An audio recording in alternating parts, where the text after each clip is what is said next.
अमरनाथ यात्रेवर काल झालेल्या हल्ल्याचा मास्टरमाइंड लष्कर-ए-तोयबाचा दहशतवादी इस्माईल असल्याचं आयबीच्या सूत्रांचं म्हणणं आहे। इस्माईल हा पाकिस्तानी दहशतवादी काही दिवसांपासून लष्कर-ए-तोयबाच्या स्लीपर सेलमध्ये होता। त्यानंच हा हल्ल्याचा कट रचून अंमलात आणला अशी माहिती पुढे येतेय। काल इस्माईलसह एकूण 5 दहशतवाद्यांनी हा हल्ला केला। त्यापैकी 2 लष्करचे पाकिस्तानमधले तर 2 जण स्थानिक तरुण होते। या सर्वांनी गोळीबार करून 7 भाविकांचे प्राण घेतल्याचं पुढे आलंय। अमरनाथ यात्रेकरूंवर झालेल्या दहशतवादी हल्ल्यानंतर गृह मंत्रालयानं तातडीची बैठक घेतली। या बैठकीला राष्ट्रीय सुरक्षा सल्लागार अजित डोवाल, आयबी प्रमुख, रॉ प्रमुख आणि गृह सचिव उपस्थित होते। आयबीने वारंवार सतर्कतेचा इशारा दिल्यानंतरही हल्ला कसा झाला यावर बैठकीत चर्चा झाल्याचं समजतंय। तसंच अमरनाथ यात्रेकरूंवर पुन्हा दहशतवादाचं सावट येऊ नये यासाठी कोणते उपाय करावे यावरही या बैठकीत चर्चा झाली। अमरनाथ यात्रेवर हल्ला करण्यासाठी टपून बसलेल्या दहशतवाद्यांना कालच्या हल्ल्याच्या निमित्तानं आयतं सावज मिळाल्याचं समोर येत आहे। गुजरातमध्ये नोंदणी करण्यात आलेल्या यात्रेकरूंच्या बसवर हल्ला झाला कारण त्यांनी सुरक्षेचे सगळे नियम धाब्यावर बसवले। श्रीनगरहून कत्र्याला येताना मार्गावर सुरक्षा शिथिल करून अन्यत्र वळवण्यात येते। त्याचप्रमाणे या यात्रेकरूंनी खरं तर 2 दिवस आधीच अमरनाथचं दर्शन घेऊन परतणं अपेक्षित होतं, मात्र तसं न करता भाविक श्रीनगरमध्येच राहिले। त्यामुळे नियमित बसेसना मिळणारी सुरक्षा या बसला मिळाली नाही आणि दहशतवाद्यांनी आपला डाव साधत हा हल्ला केल्याचं पोलिसांच्या सूत्रांनी म्हटलंय। हल्ला नेमका कसा झाला याचीही माहिती झी मीडियाला मिळाली आहे। तर आपण बघतोय हिजबुल मुजाहिद्दीन आणि लष्कर-ए-तोयबाचं जॉईंट ऑपरेशन होतं हा हल्ला म्हणजे। तर लष्कर-ए-तोयबाचा दहशतवादी इस्माईलनं हा कट रचला होता। इस्माईलला 2 पाकिस्तानी आणि 2 स्थानिक दहशतवाद्यांचीही साथ होती। तर स्थानिक पाठिंबा, वाहतूक, रसद यासाठी मिळवली होती। तर दहशतवाद्यांना बसमध्ये घुसून गोळीबार करायचा होता। हिजबुल मुजाहिद्दीन आणि लष्कर-ए-तोयबाने मिळून हा कट रचला होता। तर त्यासाठी दहशतवाद्यांनी गेल्या 3 दिवसांपासून इथे रेकी केली होती आणि हे सगळे जण 3 दिवस मेंढपाळांच्या वेशात या ठिकाणी वावरत होते। हे सर्वजण सुरक्षा कवच सोडून जाणाऱ्या बसच्या शोधात होते, पण हल्ला झालेली बस सुरक्षा कवच सोडणारी एकमेव बस नव्हती। त्यासाठी दहशतवाद्यांनी गेल्या 3 दिवसात रेकी केली आणि हा दहशतवादी हल्ला केला।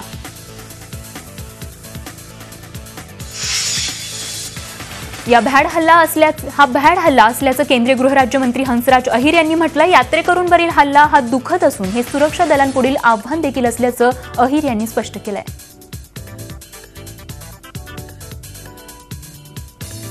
अमरनाथमध्ये दहशतवादी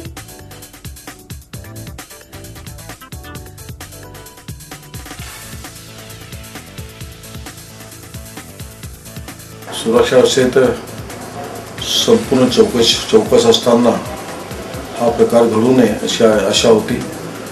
पूर्ण स्टेट पोलीस पासून तर पॅरामिलिटरी फोर्सेस आणि सेना या सर्वांची तैनाती असताना आम्हाला फार आत्मविश्वास होता, परंतु त्यात काय हुकूम आहे, कुठं काय चूक झाली ह्याचा नक्कीच आम्ही विचार करू आणि आदरणीय प्रधानमंत्री, गृहमंत्री या सर्वांनी त्याला फार गंभीर्याने घेतलेला आहे, सरकारने गंभीर्याने घेतलेला आहे। अमरनाथमध्ये दहशतवादी झालेल्या मृत्युमुखी ठरलेल्या यात्रेकरूंना श्रीनगरमध्ये श्रद्धांजली वाहण्यात आली। यावेळी जम्मू काश्मीरच्या मुख्यमंत्री मेहबूबा मुफ्ती, उपमुख्यमंत्री निर्मल सिंह आणि वरिष्ठ अधिकारी उपस्थित होते। या यात्रेकरूंचं पार्थिव आणि जखमी नागरिकांना दिल्लीला आणण्यात येणार आहे। दहशतवाद्यांनी अनंतनाग जिल्ह्यात अमरनाथ यात्रेकरूंवर रात्रीच्या अंधाराचा फायदा घेत हा भ्याड हल्ला केला। यामध्ये 7 भाविकांचा मृत्यू झाला तर 19 जण जखमी झालेत। मृतांमध्ये 6 महिलांचाही समावेश आहे। मृत महिलांमध्ये पालघरच्या निर्मला ठाकूर आणि डहाणूच्या उषा सोनकर यांच्या व्यतिरिक्त उरलेल्या 5 महिला या यात्रेकरू गुजरातमधील वलसाडच्या रहिवासी आहेत। रात्री 8:20 सुमारास बस बेटुंग गावाजवळून जात असताना दहशतवाद्यांनी अंधाधुंद गोळीबार केला। या गोळीबारात 7 प्रवासी जागीच ठार झाले तर 56 पैकी 19 जणांना इजा झाली आहे। हल्ल्यानंतर पोलीस तातडीनं घटनास्थळी पोहोचले आणि त्यांनी स्थानिकांच्या मदतीनं सर्व जखमींना रुग्णालयात दाखल केलं। या भ्याड हल्ल्याचा पंतप्रधान नरेंद्र मोदींनी तीव्र शब्दात निषेध केलाय।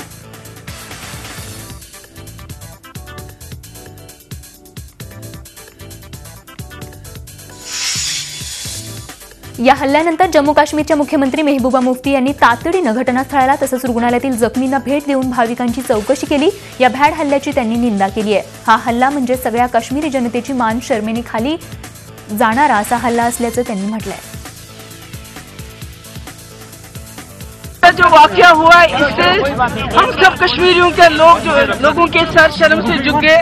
ये लोग यहाँ यात्रा के लिए आते हैं, तमाम मुश्किलात के बावजूद ये लोग आते हैं और आज 7 लोग इसमें जान बहक हो गए। मैं समझती हूँ कि इससे बड़ा सानिया कोई हो नहीं सकता। मेरे पास अल्फाज नहीं इसको कंडेम करने के लिए, और मैं उम्मीद करती हूँ हमारे सिक्योरिटी फोर्सेस और पुलिस के लोग जो भी इसमें मुलव्वस होंगे उनको जल्द से जल्द पकड़ के उनको कड़ी से कड़ी सजा देंगे। अमरनाथ यात्रेच्या भाविकांवर अनंतनाग इथे झालेल्या दहशतवादी हल्ल्यात पालघर जिल्ह्यामधील 2 महिला भाविकांचा मृत्यू झालाय। डहाणूच्या उषा मोहनलाल सोनकर वय वर्ष 48 आणि निर्मला भरत ठाकूर वय वर्ष 45 अशी मृत्युमुखी पडलेल्या महिला भाविकांची नावं आहेत। काही दिवसांपूर्वी गुजरातमधील उंबरगाव इथल्या ट्रॅव्हल्सच्या बसनं या महिला भाविक अमरनाथ यात्रेला निघाल्या होत्या। या बातमीनंतर या दोघींच्या कुटुंबियांवर शोककळा पसरली आहे। दहशतवाद्यांनी केलेल्या भ्याड हल्ल्यानंतर भारताच्या वतीनं त्यांना चोख प्रत्युत्तर देण्याचा निर्णय घेण्यात आलाय। हल्ल्याचा निषेध नोंदवत असताना यात्रा सुरूच ठेवण्यात येणार आहे। आज सकाळच्या वेळापत्रकानुसार यात्रेकरूंचा एक गट कडेकोट सुरक्षा व्यवस्थेत अमरनाथच्या दिशेने रवाना झालाय। जम्मू बालताल मार्गावर हल्ल्यानंतर सुरक्षा व्यवस्था आणखी कडक करण्यात आली आहे। त्याचप्रमाणे देशात सर्वत्र हाय अलर्ट जारी करण्यात आलाय। तर दुसरीकडे याच जिल्ह्यातील बातिंगू परिसरात पोलिसांच्या पथकावर सुद्धा दहशतवाद्यांनी ग्रेनेड हल्ला केलाय। यामध्ये 3 जवान जखमी झाल्याचं समजतंय। या दोन्ही घटनांच्या पार्श्वभूमीवर जम्मू श्रीनगर महामार्गावरील वाहतूक ही थांबवण्यात आली आहे। तसंच काश्मीरमधील इंटरनेट सेवा ही खंडित करण्यात आली आहे। तसंच केंद्रीय गृहमंत्री राजनाथ सिंह यांनी जम्मू आणि काश्मीरच्या मुख्यमंत्री, राज्यपाल आणि डीजी पोलीस यांच्याशी चर्चा केली आहे। जम्मू काश्मीरच्या नौगाम सेक्टरमध्ये लष्करानं घुसखोरीचा प्रयत्न हाणून पाडलाय। प्रत्यक्ष नियंत्रण रेषेवर ही चकमक झडली। यात 3 घुसखोर अतिरेक्यांना कंठस्नान घालण्यास जवानांना यश आलं। काल रात्री सीमेवर सुरक्षा रक्षकांना हालचाल जाणवली आणि त्यानंतर सकाळी घुसखोरी केलेल्या अतिरेक्यांचा ठाव ठिकाणा लष्कराला समजला आणि त्यानंतर त्या ठिकाणाला वेढा घालून लष्करानं 3 अतिरेक्यांना यमसदनी धाडलं।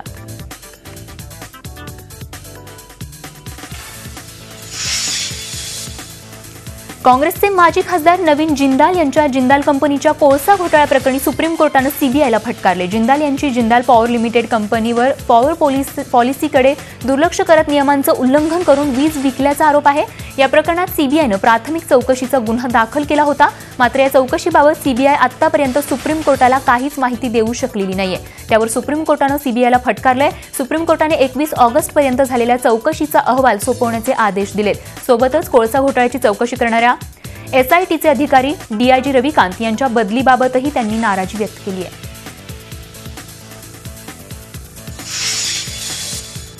येत्या काही दिवसातच तुमच्या घराजवळच्या राष्ट्रीयकृत किंवा खासगी बँकेच्या शाखेत आधार नंबर मिळवता येणार आहे। आधार नंबर देणाऱ्या प्राधिकरणाच्या प्रमुखांनी ही माहिती दिली आहे। 31 डिसेंबरपर्यंत प्रत्येक बँक खातं आधारशी लिंक करणं बंधनकारक करण्यात आलंय।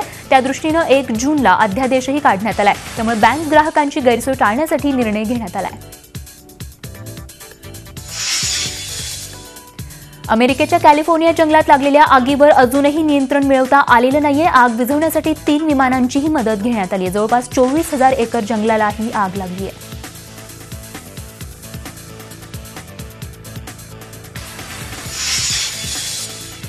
अमेरिकेच्या लॉस एंजेलिसमध्ये पॉवर प्लांटला भीषण आग लागली। आग नियंत्रणात आणण्यासाठी फायर फायटर शर्थीचे प्रयत्न करत आहेत। आगीमुळे सर्व परिसरात काळा धूर पसरलाय।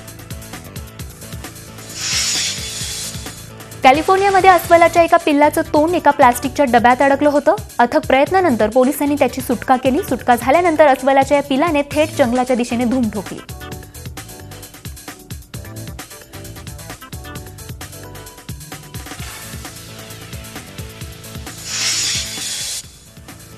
ज्येष्ठ व्यंगचित्रकार महेश तेंडुलकर यांचं काल रात्री पुण्यात निधन झालं। त्यांनी वयाची 75 ओलांडली होती। व्यंगचित्रांच्या दुनियेत महेश तेंडुलकरांचं मोठं नाव होतं।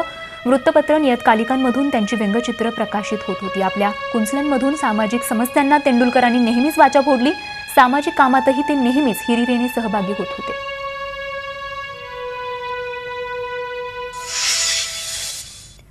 समृद्धी महामार्गाला शेतकऱ्यांचा विरोध वाढतच चाललाय। सिन्नर तालुक्यातल्या शिवळेतल्या शेतकऱ्यांनी झाडांना 45 पेक्षा जास्त फास लावून ठेवले। शिवाय 10हून अधिक घरांबाहेर चिता रचून ठेवल्यात। सरकारने दरपत्रक जाहीर करता शेतकरी आणखीन आक्रमक झालेत। बळजबरीनं जमीन घेतल्यास आत्महत्येचा इशारा या शेतकऱ्यांनी दिलाय। त्यासाठी शेतकऱ्यांनी शेतात विहिरीतल्या जलवाहिनीला फास लटकवले आहेत। शेतकऱ्यांचा विरोध कमी करावा यासाठी प्रशासनानं जमिनींचे दर जाहीर केले होते। मोठ्या प्रमाणावर मोबदला देण्याचं जाहीर करूनही शेतकऱ्यांनी विरोध कायम ठेवलाय। शनिवारी शेतकऱ्यांनी प्रशासनाच्या या दर पत्रकाची होळीही केली। भूसंपादन कायद्याचं सरकार उल्लंघन करतंय, त्यामुळे शेतकरी हवालदिल झालाय। अशात जमीन देण्यापेक्षा मरण जवळ केलेलं बरं असा विचार शेतकरी करत आहेत। समृद्धीसाठी दर जाहीर झाल्यापासून एकाही राजकीय नेत्यानं शिवडे गावाला भेट दिली नसल्याची नाराजीही यावेळी शेतकऱ्यांनी व्यक्त केली। आम्ही 1 इंचही जमीन या समृद्धी महामार्गासाठी देणार नाही, त्याचा निषेध म्हणून आज आम्ही सरणार असलेत, सरणावर आज बसलोय, फास लटकवलेत, गळ्यात फास लटकून ठेवलेत। पण उद्या जर जोर जबरदस्ती झाली तर निश्चित रूपाने हे सरणं पेटण्यात येईल। त्यावर आम्ही स्वतः आत्मदहन करू। जे मोजणीला अधिकारी येतील त्यांना सुद्धा सोबत घेऊ आणि हे सर्व आम्ही चेतावणी या सरकारला देत आहोत की कृपया तुम्ही पडीत जमिनी वापरा, पडीत जमिनीतून हायवे न्या, पडीत जमिनीत तुम्हाला जो येणारा खर्च आहे तोही कमी लागेल। पर्यायाने आमच्या सुपीक जमिनी वाचतील एवढीच आमची मागणी आहे।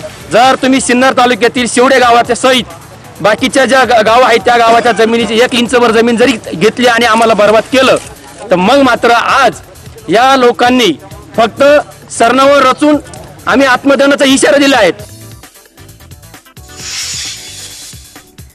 मुंबई ते नागपूर दरम्यान होऊ घातलेल्या समृद्धी महामार्गाला सामाजिक कार्यकर्त्या मेधा पाटकर यांनी विरोध दर्शवलाय। महामार्ग म्हणजे शेतकऱ्यांच्या जमिनीवरील आक्रमण आहे। मूलभूत सुविधांचा अवाढव्य पसारा वाढवला जातोय। शेतकऱ्यांच्या जमिनी ताब्यात घेऊन भांडवलदारांसाठी रस्ते बनवण्याचा घाट घालत असून त्याला विरोध कायम राहील असा इशारा मेधा पाटकर यांनी नाशिकमध्ये पत्रकार परिषदेत दिलाय। त्याचबरोबर सरदार सरोवराचे प्रश्न सरकारने अजूनही प्रलंबित ठेवलाय। गुजरात आणि केंद्र सरकारच्या दबावाखाली मध्य प्रदेश आणि महाराष्ट्र सरकार काम करत असल्याचा आरोपही त्यांनी केला। पावसानं ओढ दिल्यानं भाज्यांच्या दरात वाढ होताना दिसतीये। रोजच्या भाज्यांसाठी वापरल्या जाणाऱ्या टोमॅटोनं तर किरकोळ बाजारात 100 गाठलीये। घाऊक बाजारात टोमॅटो किलोमागे 50 रुपयांना विकला जातोय।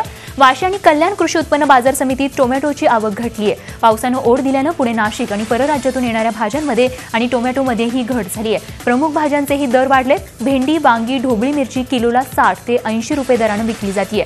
जवळपास सर्वच भाज्यांनी 50शी पार केल्याचं चित्र सध्या सगळीकडेच बघायला मिळतंय। कोयना धरण पाणलोट क्षेत्रात पाऊस गायब झालाय, त्यामुळे धरणातील पाणीसाठा घटला आहे। कोयना धरणात केवळ 35 टीएमसी इतकाच पाणीसाठा आहे। गेल्या वर्षीच्या तुलनेत यंदा कोयना धरणात 12 टीएमसी जादा पाणीसाठा आहे। पहिल्याच टप्प्यात धरण पाणलोट क्षेत्रात गतवर्षीच्या तुलनेत समाधानकारक पाऊस झाला। या पावसामुळे कोयना धरण 36% भरलंय, तर 105.25 टीएमसी पाणी साठवण क्षमता असणाऱ्या कोयना धरणात गत महिन्याच्या 15 जूनपासून मुसळधार पावसाने आगमन केलं होतं। धरणात केवळ 16 टीएमसी पाणीसाठा होता। धरणातील पाण्यावर चालणारे पश्चिमेकडील वीज प्रकल्प बंद होते। केवळ 25 दिवसात 16 टीएमसी पाणीसाठ्याची वाढ कोयना धरणात झाली आहे। सध्या कोयना धरणाची जलपातळी ही 290.9 फूट असून धरणात 38.2 टीएमसी पाणीसाठा आहे। तर गतवर्षी याच दिवशी कोयना धरणातील जलपातळी ही 2070.5 फूट होती, तर धरणात 26.84 टीएमसी इतका पाणीसाठा होता।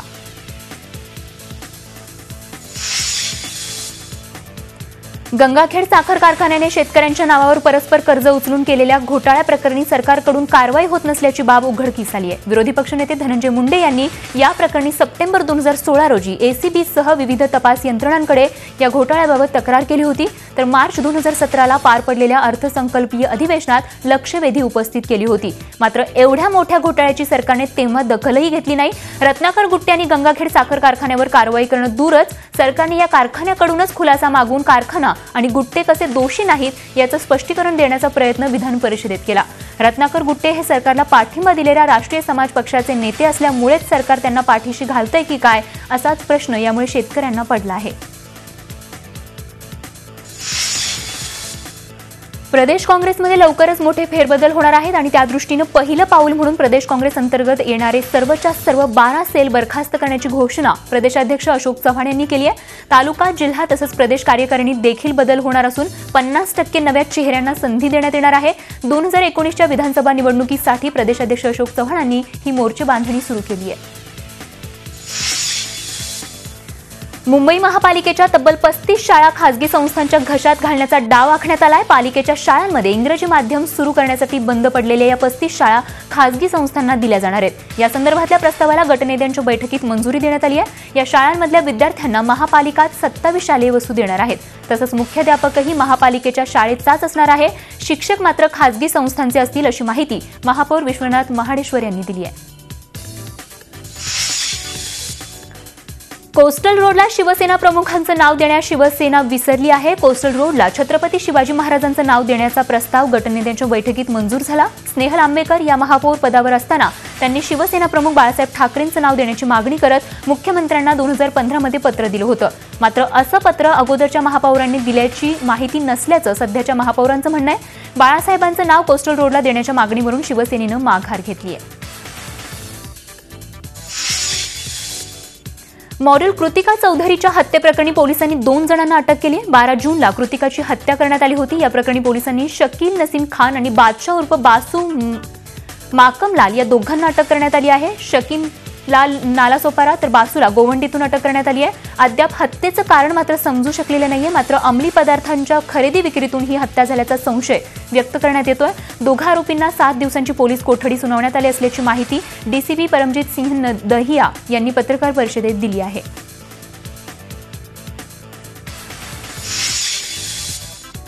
कर्नाटक रक्षण वेदिकेनं मनसे अध्यक्ष राज ठाकरे यांना आमंत्रण दिलंय। प्रादेशिक भाषा अस्मितेची मोठ बांधण्यासाठी 1 दिवसीय चर्चा शिबिराचं बंगळुरूत आयोजन करण्यात आलंय। येत्या शनिवारी हे 1 दिवसीय चर्चा शिबिर होणार आहे। देशभरात प्रादेशिकरण देण्यात आलंय। यामध्ये मनसे सहभागी होणार असल्याचं सांगण्यात आलंय। पक्षाचे नवनियुक्त सरचिटणीस संदीप देशपांडे यांना भूमिका मांडण्यासाठी पाठवण्यात येणार आहे। शिवसेनेला अद्याप आमंत्रण नसल्याची सूत्रांची माहिती आहे। हिंदुत्व आणि प्रादेशिक भाषा अस्मिता अशा दोन्ही दगडांवर पाय असल्यानं शिवसेनेला सहभागी न करून घेण्याकडे आयोजकांचा कल असल्याचं समजतंय। बंगळुरूमध्ये मेट्रो स्थानकांच्या हिंदी भाषेत नामकरणाचा वाद पेटलाय आणि त्याच पार्श्वभूमीवर या शिबिराचं आयोजन करण्यात आलंय। डीएमके, एआयडीएमके, तेलुगू देसम, तृणमूल काँग्रेस अशा सर्वांनाच या ठिकाणी आमंत्रण देण्यात आलंय। भाषा अस्मितेसाठी प्रसंगी राज्यांमधले आपापसातले टोकाचे मतभेद बाजूला ठेवत हिंदी भाषा अतिक्रमण विरोधी लढा उभारण्यासाठी प्रादेशिक मोठ बांधण्याचा कर्नाटक रक्षण वेदिकेचा हेतू आहे। 11वी ऑनलाईन ॲडमिशनच्या पहिल्या गुणवत्ता यादीत 48,324 जणांना प्रवेश देण्यात आलाय। पुणे आणि पिंपरी चिंचवडसाठी ही यादी जाहीर करण्यात आली आहे। दरम्यान पहिल्या फेरीमध्ये केवळ 19,991 विद्यार्थ्यांना आपल्या पहिल्या पसंतीक्रमाच्या महाविद्यालयात प्रवेश मिळाला आहे। तर 19,000 विद्यार्थ्यांना कोणताही पसंतीक्रम न जुळल्यानं अजूनही कोणत्याही कॉलेजमध्ये प्रवेश मिळू शकलेला नाहीये। यावर्षी 11वीसाठी 78,438 विद्यार्थ्यांनी ऑनलाईन प्रक्रियेद्वारे अर्ज केले होते। एकूण आपल्याकडे 91,670 इनटेक आहे आणि 78,438 अर्ज प्राप्त झालेले आहेत। या 78,438 विद्यार्थ्यांपैकी विविध कोट्यामध्ये 10,308 अगोदरच प्रवेश झालेले आहेत आणि 68,130 विद्यार्थ्यांचं त्यापैकी 48,324 विद्यार्थ्यांचं अलोकेशन झालेलं आहे। सलमान खान जुडवा 2 मध्ये खास भूमिकेत दिसणार असल्याच्या चर्चा बऱ्याच दिवसांपासून रंगत आहेत। सलमान खाननेही जुडवा 2च्या टीम बरोबरचा त्याचा फोटो सोशल मीडियावर शेअर केलाय। सलमानने जुडवा 2चं शूट नुकतंच पूर्ण केलंय। हा फोटो शेअर करून त्याने सिनेमाच्या टीमला शुभेच्छाही दिल्या आहेत। त्यामुळे आता दबंग खान या सिनेमात कोणत्या भूमिकेत दिसणार याची उत्सुकता त्याच्या चाहत्यांना लागली आहे। अभिनेता सलमान खान आणि त्याच्या हातात ब्रेसलेट हा नेहमीच कुतूहलाचा विषय असतो, पण सलमानच्या हातातलं हे ब्रेसलेट आता गायब झालंय। सलमानसाठी हातातलं ब्रेसलेट फारच लकी होतं, मात्र ट्यूबलाइट या सिनेमाच्या अपयशानंतर सलमानने हे लकी चार्म असलेलं ब्रेसलेट काढल्याची चर्चा आहे। या ब्रेसलेटची जागा आता गळ्यातल्या लॉकेटने घेतली आहे। वडील सलीम खान यांनी दिलेले हे ब्रेसलेट सलमान कधीही हातातून काढत नसे, मात्र हे ब्रेसलेट तो लकी मानत होता। मात्र आता ट्यूबलाइटच्या अपयशानंतर त्याने हे ब्रेसलेट काढल्याची चर्चा आहे। आता हे लॉकेट त्याला लकी ठरेल अशी आशा सलमान आणि त्याच्या चाहत्यांना असेल। अभिनेता रणवीर सिंग, अर्जुन कपूर, अनुष्का शर्मा, परिणीती चोप्रा सारख्या कलाकारांना त्यांचा पहिला ब्रेक देणारे यशराज बॅनर आता लवकरच राज कपूर यांच्या नातू आदर जैनला घेऊन एक सिनेमा करणार आहेत। आदर जैन हा राज कपूर यांची मुलगी रीमा जैनचा मुलगा आहे। या स्टार किडला लॉन्च करण्याचा निर्णय यशराज फिल्म्सने घेतलाय। यशराज फिल्म्सच्या ट्विटर हँडलवरून आदर जैनचे काही फोटोज शेअर करण्यात आले आहेत। काही दिवसांपूर्वीच यशराज बॅनरच्या वतीनं अभिनेता रणबीर कपूर आणि अनुष्का शर्मानं आदर जैनला लॉन्च केलंय। कॉमेडी किंग कपिल शर्माच्या अडचणी कमी व्हायचं नाव घेत नाहीयेत, कारण कपिलने आता खुद्द बॉलिवूडचा किंग खान शाहरुख खानशीच पंगा घेतलाय. शाहरुख आणि अनुष्का द कपिल शर्मा शो मध्ये त्याच्या आगामी जब हॅरी मेट सेजल या सिनेमाचं प्रमोशन करण्यासाठी गेले होते. पण या शोच्या सेटवर शाहरुख आणि अनुष्काला तब्बल 5 तास कपिलने वाट बघायला लावल्याची चर्चा सध्या रंगत आहे. आणि त्याचमुळे भडकलेल्या किंग खानने तिथून काढता पाय घेतला. प्रोडक्शन हाऊसकडून मात्र कपिलची तब्येत बिघडल्यामुळे शूट कॅन्सल केल्याची सारवासारव करण्यात आली आहे. झी 24 तास रहा एक पाऊल पुढे.